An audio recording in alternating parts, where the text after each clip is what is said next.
Goeiedag geliefdes, dis vir my wonderlik om u weer by hierdie nuwe jaar 2026 te verwelkom en u die Here se rykste seën toe te bid vir hierdie jaar. Mag ons vooruitgang in die Here hierdie jaar vir mense om ons duidelik word en mag u 'n jaar belewe waarin die Here sy genade ryklik en grootliks oor u gaan uitstort. Ek wil met u praat so 'n bietjie oor die ingang na hierdie nuwe jaar toe. Geliefdes, kom ons sê dit vir mekaar. Dis 'n jaar wat voor ons lê, wat ons nie weet wat dit vir ons gaan inhou en wat dit vir ons gaan beteken nie. Maar daar is sekere dinge wat ons definitief weet. Daar gaan aanslae wees. Daar gaan uitdagings na 1 Mei toe kom. Daar gaan aanslae op ons geloof wees. Daar gaan aanslae op ons toewyding aan die Here wees. Daarom moet ek en u dit vir onsself uitmaak om vir onsself te sê, in hierdie jaar gaan daar bepaalde dinge wees wat in my lewe gaan gebeur. En verseker kan ek vir u vandag sê, dat Satan gaan in hierdie jaar alles wat hy in sy vermoë het, gaan hy op jou lewe van toepassing probeer maak, om jou verhouding met die Here te skaad, om die seëninge van die Here van jou weg te steel. Daarom moet ons onsself daartoe bewapen, soos wat Paulus in Efesiërs 6 gesê het, dat ons die volle wapenrusting van God moet aantrek, sodat ons staande kan bly. Want ons worstelstryd is nie teen vlees en bloed nie, maar teen die owerhede, teen die magte, teen die bose geeste in die lig. Berei jouself daartoe toe, om te weet dat jy 'n jaar van stryd op die geestelike gebied tegemoet sal gaan, want dis die aanslag wat ek en u sal belewe. Daarom moet ons ook vir onsself dit sê, Here, help my om in hierdie jaar staande te bly. En om staande te bly, geliefdes, beteken dat ek sal moet standpunt inneem, beteken dat ek sekere voorvereistes in my lewe daar moet stel. Ons het 3 vyande wat hoofsaaklik vir ons in die gesig staar. Die wêreld en die wêreldse dinge wat onder u en my aandag gebring word, op televisie en op verskillende wyse, het die wêreld 'n aanslag op u en my. Die Satan het 'n aanslag op ons, wat ons wil van God af verlei. Dink net aan Openbaringe 12 vers 12. Die Satan het met groot woede neergedaal, omdat hy besef dat sy tyd min geword het. En kom ons sê dit vir mekaar, elke jaar is dit 'n tydjie nader aan die wederkoms van die Here. En hierdie mag die laaste jaar op aarde wees. En dit mag die ergste jaar van beproewinge en krisisse wees, as Satan jou van God gaan probeer verlei. Ek dink aan die Here se woorde wat hy aan Petrus gesê het. Petrus, die Satan het vurig begeer om jou soos koring te sif, maar ek het vir jou gebid, dat jou geloof nie sal ophou nie. En dan is daar 'n derde faktor, waarmee ek en u te maak het. En dit is ons sondige natuur, of die vlees, wat in ons woon. En as ek praat oor die vlees, dan praat ek hoofsaaklik oor begeerlikhede. Onthou jy wat sê Jakobus 1? Hy sê, moenie as jy versoek word, sê ek word deur God versoek nie. God versoek niemand nie, en hy kan die kwaad self nie versoek word nie. Maar jy word versoek as jy deur jou eie begeerlikhede meegesleer word. En as die begeerlikheid tot sy volheid gekom het, baar dit sonde. En as die sonde tot sy volle ontwikkeling gekom het, bring dit die dood voor. Dit is iets wat ek en u moet weet. Ook daar in Romeine 13 vers 14 het Paulus 'n uitspraak gemaak. Beklee julle dan met die Here Jesus Christus en maak geen voorsorg vir die begeerlikheid van die vlees om daarin te vervul nie. Ek en jy het groot vyande, hoofsaaklik hierdie 3. Die wêreld, die Satan, die vlees. Maar ook kan ek miskien vir u sê, jou grootste vyand is jouself moontlik, wat nie waak en bid in jou geestelike verhouding met die Here nie, en baie kraak met jou geestelike verhouding met God omgaan. En moontlik was die jaar 2025 vir jou dan juis nie 'n suksesvolle jaar nie. Was dit moontlik 'n jaar waarin jy geweldige foute gemaak het, teleurstellings beleef het en die vrug van 'n verkeerde keuses gepluk het? Ons gaan keuses maak. En daarom wil ek vir u uitdaag om saam met my vanmôre te luister na 'n paar skrifgedeeltes. Die apostel Paulus sê in Romeine 12 vers 1 en 2 vir ons die volgende: Ek vermaan julle dan, by die goedertierenheid van God, dat julle die liggame stel as 'n lewende, heilige en aan God welgevallige offer. Dit is julle redelike godsdiens. En word nie aan hierdie wêreld gelykvormig nie, maar word verander deur die vernuwing van julle gemoed, van julle denke, sodat julle kan beproef wat die goeie en welgevallige en volmaakte wil van God is. Kan ek ook vir die Romeine die 6de hoofstuk voorhou, net so 2 of 3 skrifgedeeltjies. Kom ons lees by vers 12. Laat die sonde dan in julle sterflike liggame nie heers, dat julle aan sy begeerlikhede gehoorsaam sal wees nie. En moenie julle lede stel tot beskikking van die sonde, as werktuie van ongeregtigheid nie, maar stel julle self tot beskikking van God, as mense wat uit die dode lewend geword het, en julle lede as werktuie van geregtigheid in die diens van God. Weet julle nie, dat aan wie julle julleself as diensknegte tot beskikking stel, om hom gehoorsaam te wees? Julle diensknegte is vir hom aan wie julle gehoorsaam is nie, of van die sonde tot die dood, of van die gehoorsaamheid tot die lewe. Die jaar 25 is verby, die jaar 26 lê voor ons. Ons moet keuses maak. Kom ons maak nou 'n vaste besluit in ons lewe, nie net 'n nuwe blaadjie nie, maar 'n nuwe verhouding met die almagtige God.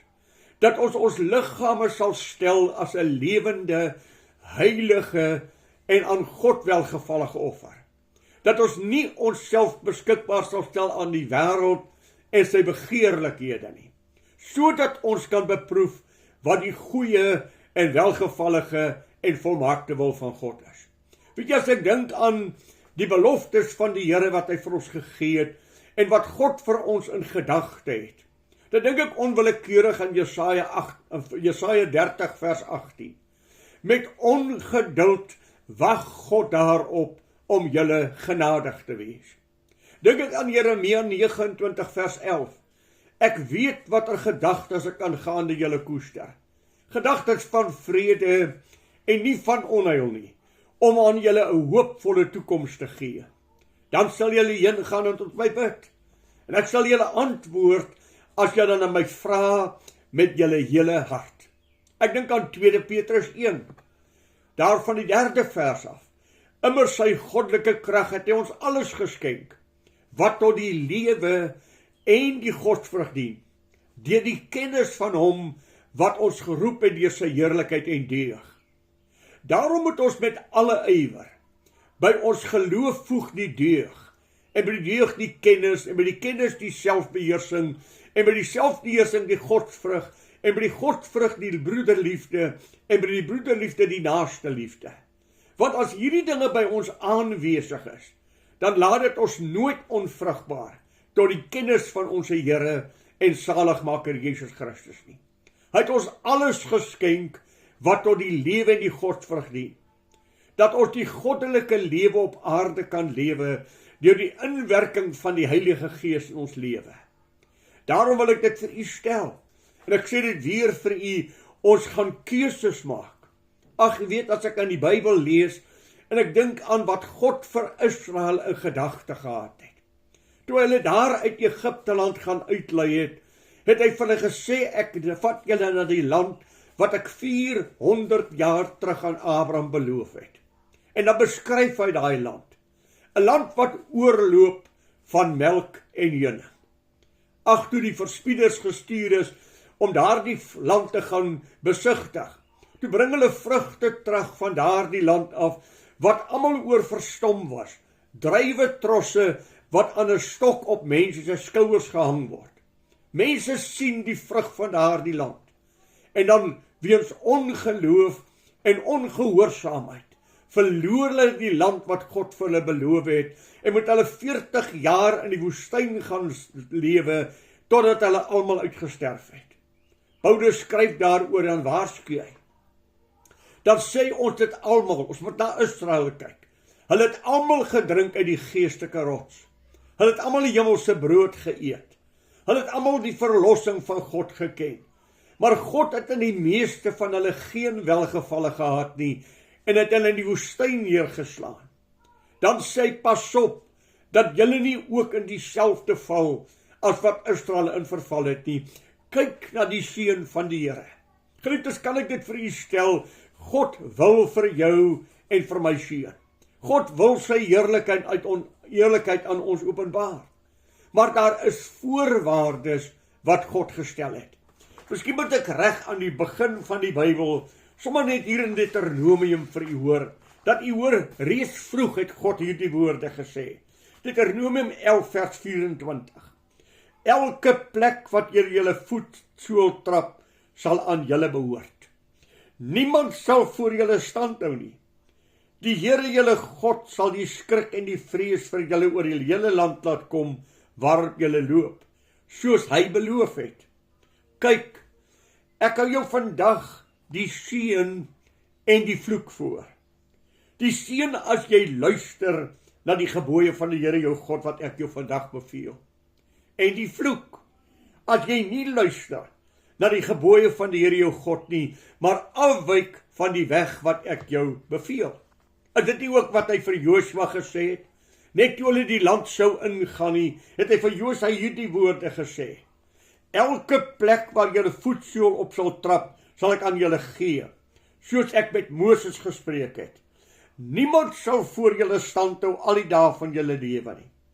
Soos ek met Moses gewees het, sal ek met jou wees. Ek sal jou nie begewe en jou nie verlaat nie.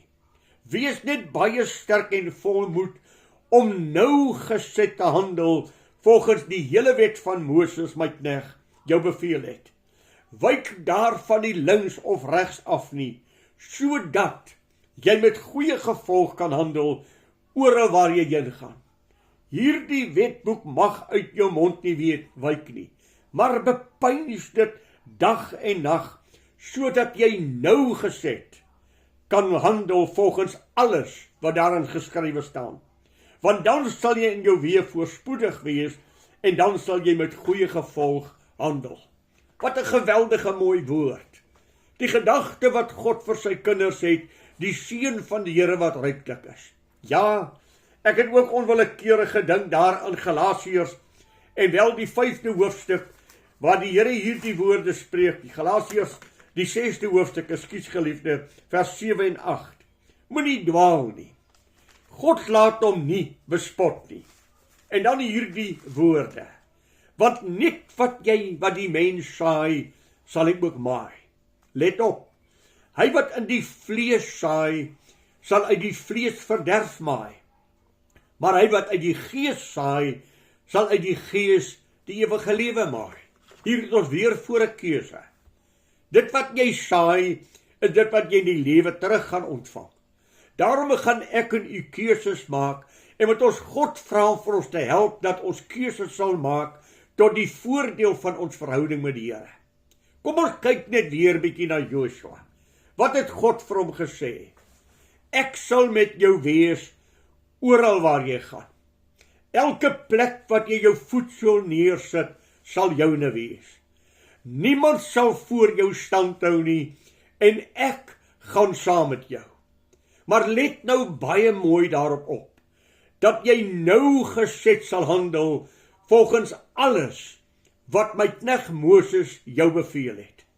Want as jy nougeset handel, sal jy voorspoedig wees in al jou weë en daar sal geen vyand vir jou wees wat voor jou staande kan bly nie. En ook hier, met hierdie belofte van God en met die opdrag van die Here trek Josua en die volk oor. En God het hierdie belofte gegee en hy het 'n wonderwerk laat gebeur. Daar is 'n stad Jerigo. 'n stad wat so wyd en groot was, dat daar huise op sy mure gebou was. 'n ondeurdringbare stad. Dan het die Here opdrag gegee, ek gaan hierdie stad vir julle gee, maar een ding moet julle baie nauwgeset weet. Julle mag niks van die goed in die stad vat nie. Alles onder daardie stad is onder die vloek, die banvloek van God. Onthou u hoe daardie mure in mekaar stort sommer net, en dis 'n kaartehuis in mekaar val.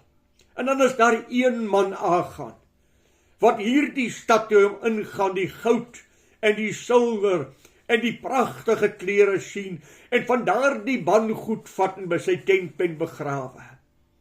Hulle die stad oorwin. Die volgende staatjie is 'n klein staatjie Ai. Josua kyk na hierdie stad se sterkte en sê, ek hoef nie my hele leermag te stuur nie, ek sal net so 3000 man stuur. Hulle ly 'n geweldige nederlaag.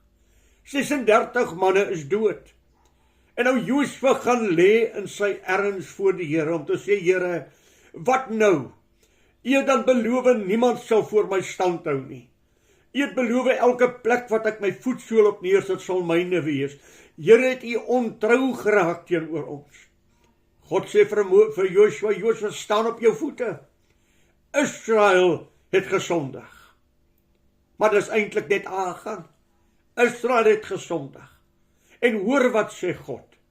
Ek sal nie een oomblik meer verder in jou midde wees, totdat jy hierdie sonde uitgedelg het nie. Uiteindelik is Agan en sy huisgesin uitgewys. Hulle word met klippe gestenig, hy en sy hele huisgesin, en toe keer God terug om te sê, kom Josua, elke plek wat jou voetsool neersit sal joune wees, maar onthou, as ek gesê het, dis 'n banvloek, dan is dit 'n banvloek. As ek met jou gespreek het, dat jy nauwgeset handel volgens alles wat daarin is, dit alleen sal vir jou sukses wees. Ek en u het 'n keuse in hierdie jaar. Gaan ons lewe volgens God se woord? In 'n sekere sin, geliefde, gaan jy jou eie toekoms bepaal. Ja, ek sê dit met groot huiwering, want dis tog God wat oor ons waak. Dis God wat elke dag sy hand vir ons oopmaak. Dis God se genade dat ons kan lewe. Maar God gee in 'n sekere sin jou lewe ook in jou hande om te sê, as jy luister, nauwgeset luister, sal jy die voorspoed van God ken. En dan daardie geweldige woord, as jy nie luister nie, sal jy ook met die vloek en die tugtiging van God te maak hê, wat baie pyn gee. Moontlik het jy dit in 2025 beleef, keuses wat jy gemaak het, wat vir jou pyn beteken het. Maak dan nou 'n omkeer, en sê vir jouself, in hierdie jaar, sal ek die Here dien, met my hele hart en met my hele siel, en geliefdes, dit nie net sê en 'n nuwe blaadjie omslaan nie, maar ek gaan 'n intense verhouding met God nastrewe, sodat ek die seën van die Here milddadig kan ken. Is dit nie wat Psalm 1 ook vir ons sê nie? Kan ek hom maar weer vir u lees, u ken hom so goed, maar hoor wat sê Psalm 1 vir ons. Hy sê, welgeluksalig is die man wat nie wandel in die raad van die goddelose, en nie staan op die weg van die sondaars, en nie sit in die kring van die spotters nie, maar sy behaag is in die wet van die Here, en hy oordink sy wet dag en nag. Hy sal wees soos 'n boom wat geplant is by waterstrome, wat sy vrugte gee op die tyd, en waarvan die blare nooit verwelk nie. En alles wat hy doen, voer hy voorspoedig uit. Is dit nie wat jy wil hê vir hierdie jaar nie? Is dit nie jou begeerte nie? Miskien moet ek jou juis vra, volgens Markus 10 vers 46, daardie verhaal van die blinde man. Wat wil jy hê, moet ek hierdie jaar vir jou doen? Wat is jou grootste begeerte in hierdie jaar? Is dit finansiëel? Is dit liggaamlik? Of is dit 'n verhouding met die Allerhoogste God? Dat jy met God sal wandel in hierdie jaar. Ag geliefde, kom ons sê dit net weer vir mekaar. Alles wat ek ooit in die lewe mag hê, is uit die hand van God. Psalm 104 sê, U maak u hand oop en hulle lewe. U maak u hand toe en hulle sterwe. Ek en u is van God afhanklik.